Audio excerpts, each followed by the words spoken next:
Atëherë tash që kanë kaluar një muaj e gjysmë prej kur ka fillu tentimi për të konstruar kuvendit dhe mbi 3 muaj e gjysmë prej kur janë mbajtur zgjedhjet, fatkeqësisht bllokada e iniciuar dhe e mundsuar nga lëvizja vetëvendosje po vazhdon kuvendin e Kosovës.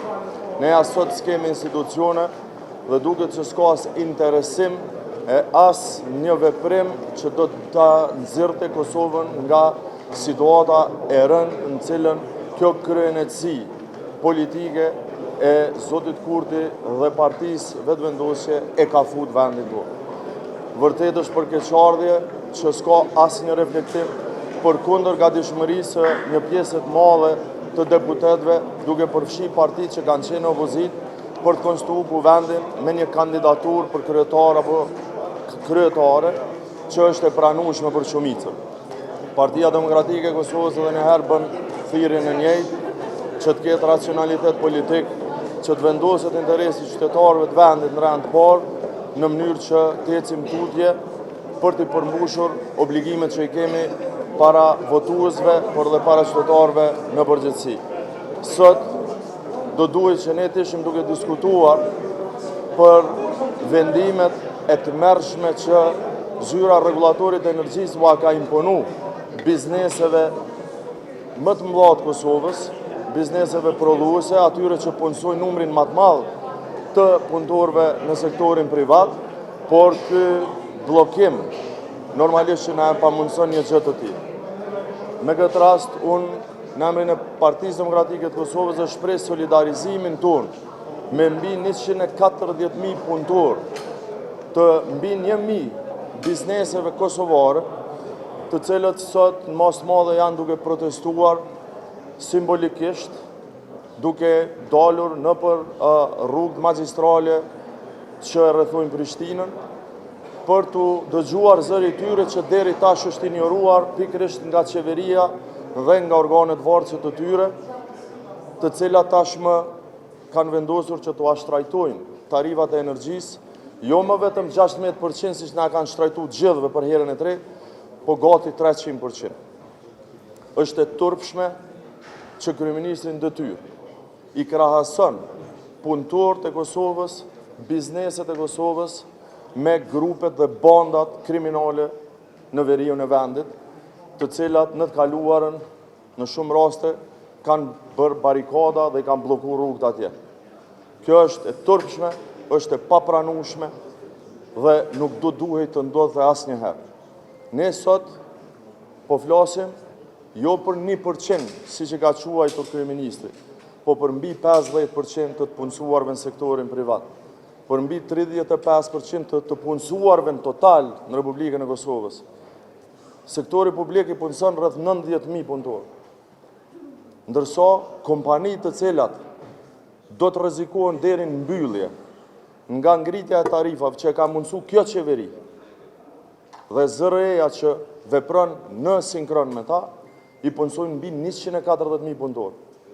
Pra, është vërtet e tmerrshme që kemi në detyrë një qeveri që jo që s'mendon për sektorin privat, për të punësuarit në këtë sektor, po përkundrazi u rrezikon edhe vendet e punës, sepse kur nuk e kemi pas më keq bilancin tregtar, i keni pas shifrat e ASK-s, nuk ka pas asnjëherë më shumë eksport në raport më shumë import në raport me eksportin, dhe këto veprime, këto vendime që hynë fuqi me datën 1 qershor, vetëm sot do ta rëndojnë këtë situatë më shumë. E mes tjerash, nëse nuk ndalet ky vendim, për çka kemi kërkuar në vazhdimsi, kemi dhënë edhe argumentet tona pse, gjithsesi do të ketë ngritje të çmimeve, të shërbimeve, të produkteve, të cilat do t'i paguajnë qytetarët e Kosovës. Gjë që do të ngrisë inflacionin më tutje e do të vështirësoj barrën dhe mirëqenjen e familjeve kosovare. Partia Demokratike e Kosovës nesër do të fillojë betejën ligjore për këtë rast. Ne kemi shpresuar deri tash që do të ketë racionalitet, që do t'i thirrin mendjes, që do ta shtyjnë vendimin, sepse e vërteta është që s'ka treg lirë. Nuk mund të kesh treg të hapur kur e ke vetëm një kompani që shet rryp. 90 të licencuara është një mashtrim, sepse 18 prej tyre nuk ofrojnë shërbim. është vetëm ne, është monopol. Andaj, ky vendim është dashur që të shtyhet. Deri sot krijohet tregu i lirë i vërtet. Nesër do të bëjmë kundërshtim administrativ, si hap të parë, në zyrën e rregullatorit të energjisë për të vazhduar betejën ligjore deri në anulimin e këtij vendimi, sepse është një vendim i tmerrshëm që është krim kundër ekonomisë të Republikës Kosovës. Unë thash që gjatë gjithë kësaj kohe ne jo vetëm që kemi deklaruar, por kemi vepruar politikisht dhe kemi shpresuar që do të ketë një thirrje në arsyeshmëri, po edhe në ligj, që mos të implementohet vendimi zërres nga data 1 qershor, sepse s'ka treg të lirë. Tregu i lirë funksionon në baza të konkurrencës, dhe këtu s'ka konkurrencë, ka monopol. Vetëm një kompani shtetërore në Kosovë s'mundesh me u thirrë në treg të hapur në këtë mënyrë. Deri në këtë moment ka pasur konsultime, ka pasur reagime. Kemi prit që qeveria do të veproj spaku brenda kompetencat veta për ta lehtësuar barrën e qytetarëve të Kosovës. Qeveria është absolutisht e përfshirë në këtë vendim dhe u pa edhe sot në deklarimet e zotit Kurti. Andaj nuk është vonë, sepse më herët nuk kemi pasur mundësi që të ndërmarrim këto veprime. Koha është që nesër ta bëjmë kundërshtimin administrativ dhe pastaj veprimet e tjera. Nga ky pozicion nuk do të tërhiqemi, sepse ju kujtohet edhe në vitin 2022. Ne e kemi kundërshtuar legjërisht ngritjen e tarifave për 100% herën e parë, e kemi fituar landën edhe në instancën e parë edhe në apel, dhe në momentin kur Keci Kesko ka filluar me kthy tarifat e vjetra, Gjykata Supreme ka marrë vendime të paprecedenta që i ka mbajtur tarifat në fuqi. Ndaj do ta mbrojmë interesin publik, interesin e ekonomisë vendit tonë, interesin e punëdhënësve më të mëdhenj në Kosovë, sepse kjo është e tmerrshme. Është tentim i organizuar me i shkatërru bizneset kryesore të Kosovës dhe me dëmtu punëtorët e tyre. 143.000 sipas shifrave që kanë publikuar Oda Ekonomike dhe organizma tjetër. Shikoni, për sa i përket kryetarës kuvendit, ne ju kemi thënë, Partia Demokratike e Kosovës nuk i voton asnjë prej deputetëve që kanë qenë anëtarë të qeverisë Kurti, sepse i mbajmë përgjegjës për dështimet dhe dëmet që janë bërë Kosovës në 4 vjeçarin e kaluar.